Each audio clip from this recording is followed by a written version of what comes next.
Obrigado, bom dia. É sempre um prazer poder colaborar com essas questões de votação eletrônica, então agradeço o convite. Bem, eu vou me restringir mais à questão do voto impresso, porque foi a questão que eu me envolvi diretamente. Eu sou professor da UNB, e como primeira tarefa, como professor da UNB, eu participei dos testes públicos de segurança do software de votação em março do ano passado. Eu coordenei a equipe que venceu os testes.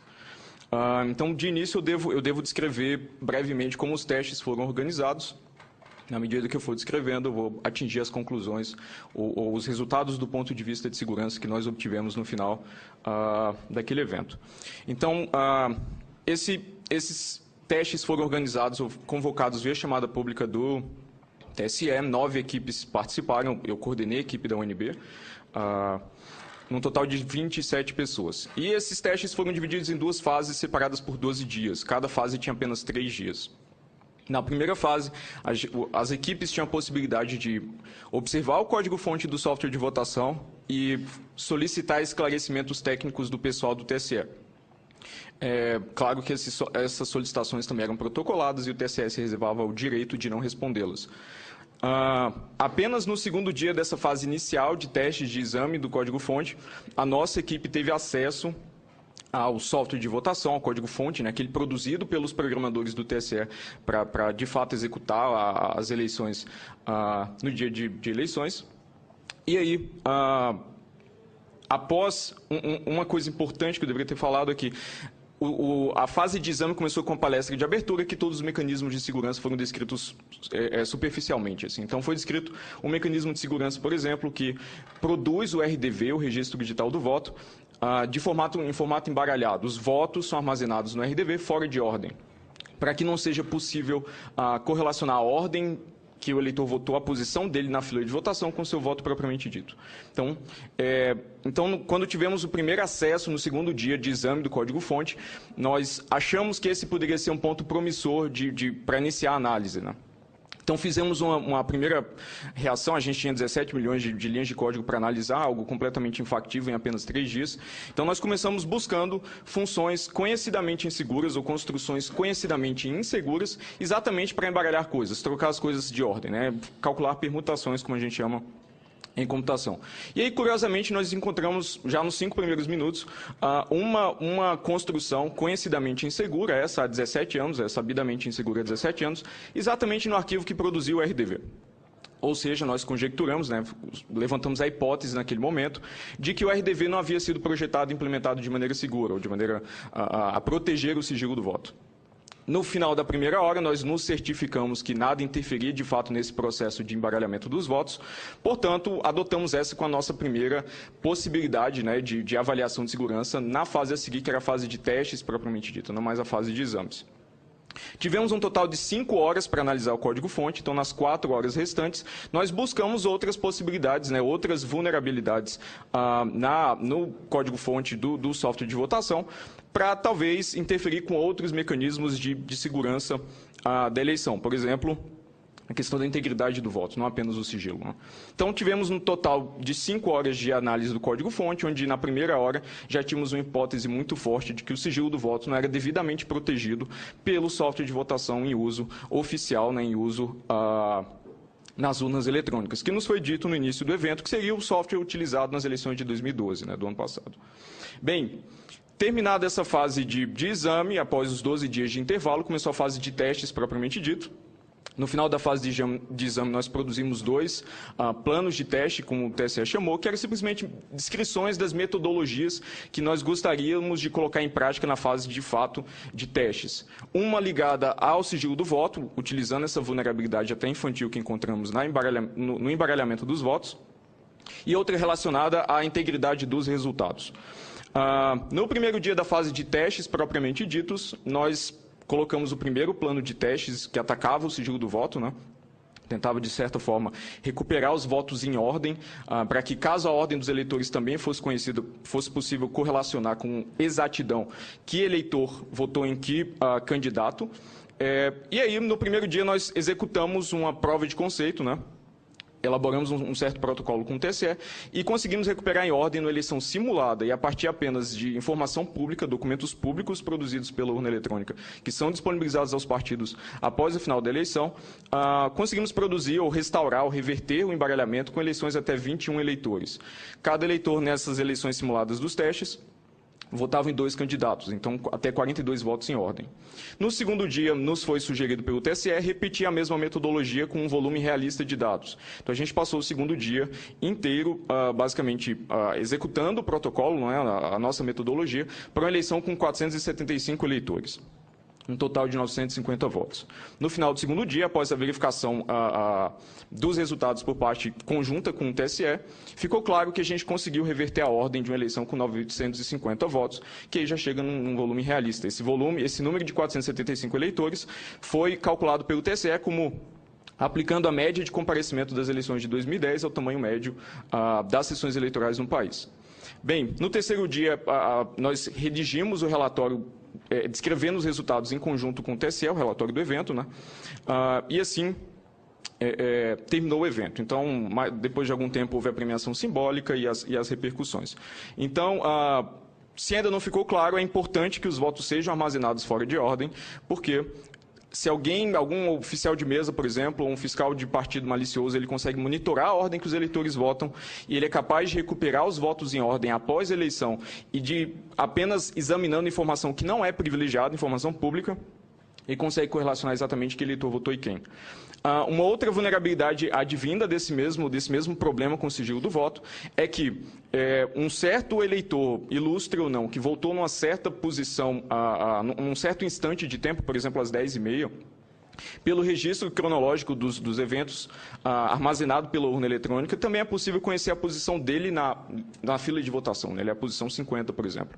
Então, se você consegue recuperar os votos em ordem, é possível recuperar um voto específico, por exemplo, depositado na urna eletrônica às 10h30 da manhã, assim, sem absoluta nenhuma ambiguidade ou nenhuma exatidão.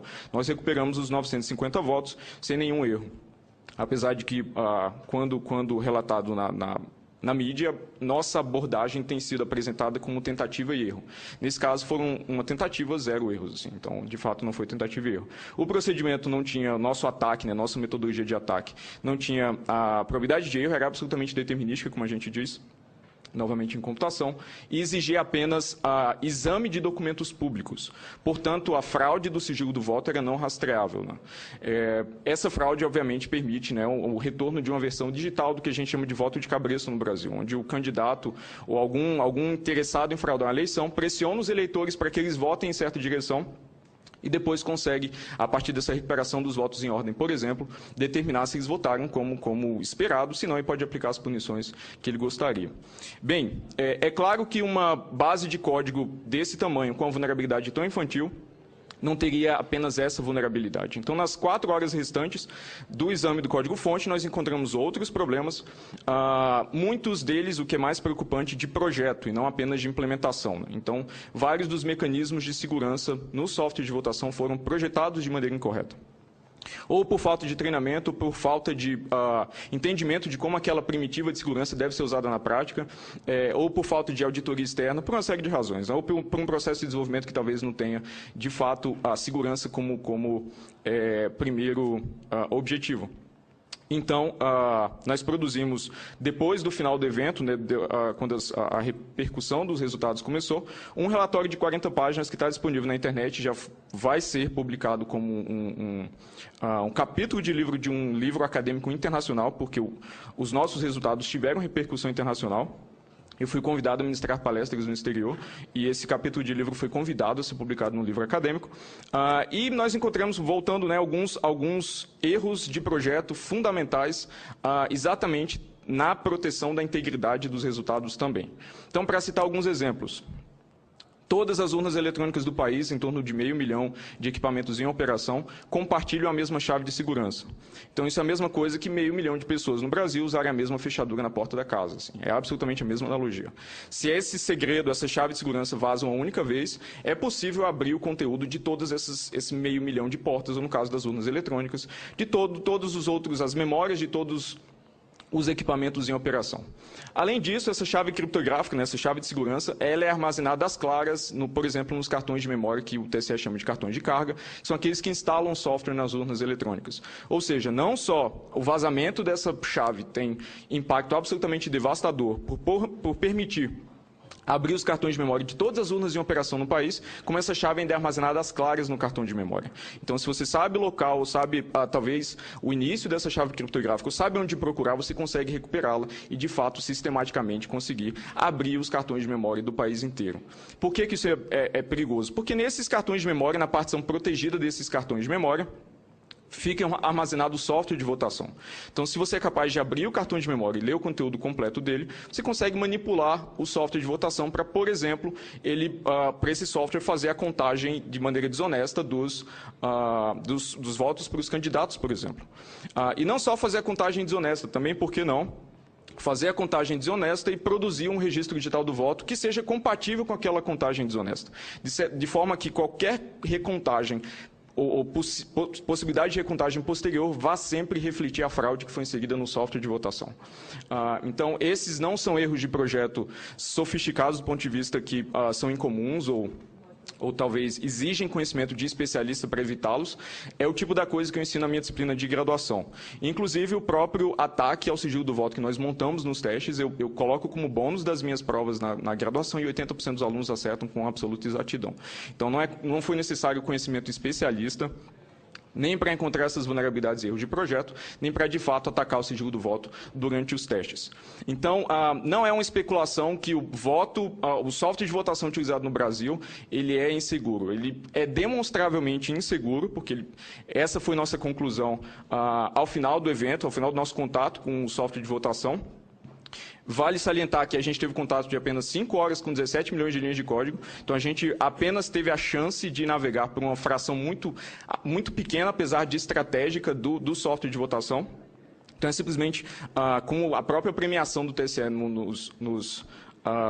que o TSE nos forneceu pela participação, pela contribuição nesse teste, o software de votação é demonstravelmente inseguro. Assim. Nós conseguimos exercitar, experimentalmente inseguro, né? Nós conseguimos exercitar uma metodologia de ataque durante os testes e tivemos uma outra metodologia de ataque em relação o direcionado à integridade dos resultados, que não pôde ser exercitado por simples falta de tempo.